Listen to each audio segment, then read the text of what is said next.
I'm motivated by fear. Fear of fear. I hate being scared to do something. It's very simple. This is what I believe, and I'm willing to die for it. Yeah. Period. You can't be scared to die for the truth. The truth is the only thing that's ever going to be constant. And you can't fear what might happen to you if you were to tell the truth. Because what happens to you if you don't tell the truth is worse than telling the truth will ever be. The first step before anybody else in the world believes it is you have to believe it. There's no reason to have a plan B because it distracts from plan A. And I think psychologically, the advantage that gives me over a lot of people that I have been in competition with in different situations is it's difficult to take the first step when you look how big the task is. The task is never huge to me. It's always one brick. I believe, and I learned very young, that you don't try to build a wall. You don't set out to build a wall. You don't say, I'm going to build the biggest, baddest, greatest wall that's ever been built. You don't start there. You say, I'm going to lay this brick as perfectly as a brick can be laid. There will not be one brick on the face of the earth that's going to be laid better than this brick that I'm going to lay in this next 10 minutes. Yeah. And you do that every single day, and soon you have a wall.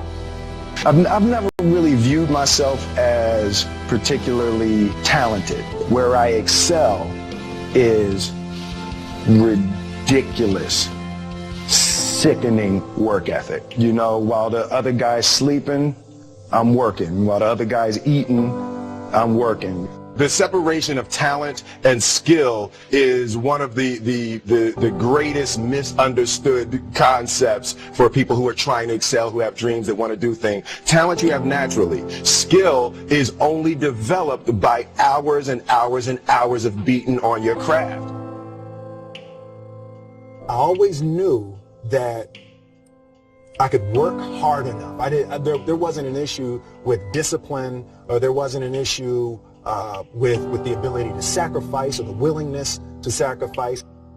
There's no easy way around it. No matter how talented you are, your talent is going to fail you if you're not skilled. Mm-hmm. You know, if you don't study, if you don't work really hard and dedicate yourself to being better every single day. Mm-hmm. This one year, my father had his shop, and he decided for whatever reason that he wanted a new wall on the front of his shop. So he tore down probably about 16 feet high and probably about 30 feet long. He just completely tore the wall down, and my brother and I had to dig a 6-foot hole.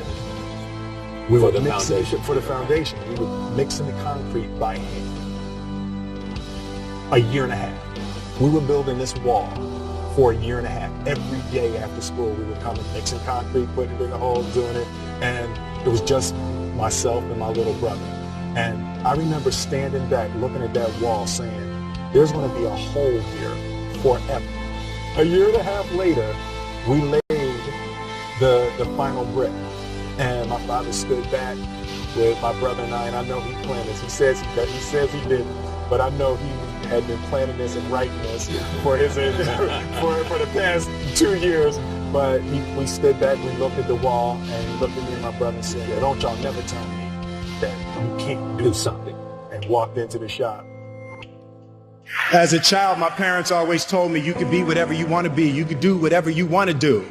And you know, that office, that position, the highest office on the face of the earth, it was something I heard my parents saying it, but I didn't totally believe it. Yet I went out in the world and I carried myself and I held my head high and I stood there and I looked people in their eyes and I talked to people as if I was deserving of everything that this planet has to offer. I really want to say to children out there and to people who are watching, Confucius said one time, he who says he can and he who says he can't are both usually right.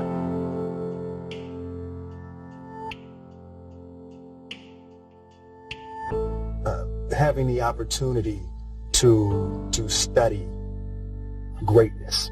And anytime you have that opportunity, there are certain intricacies that will make clear who you are. It becomes that much more clear who you are. The definition of who I am is very clear to me, and it also redefines who I want to be. In that I know for a fact that I'm stronger than I thought I was. You know, you can't help but ask yourself the question, what would I do if I was in Muhammad Ali's shoes? I'm not the best at anything.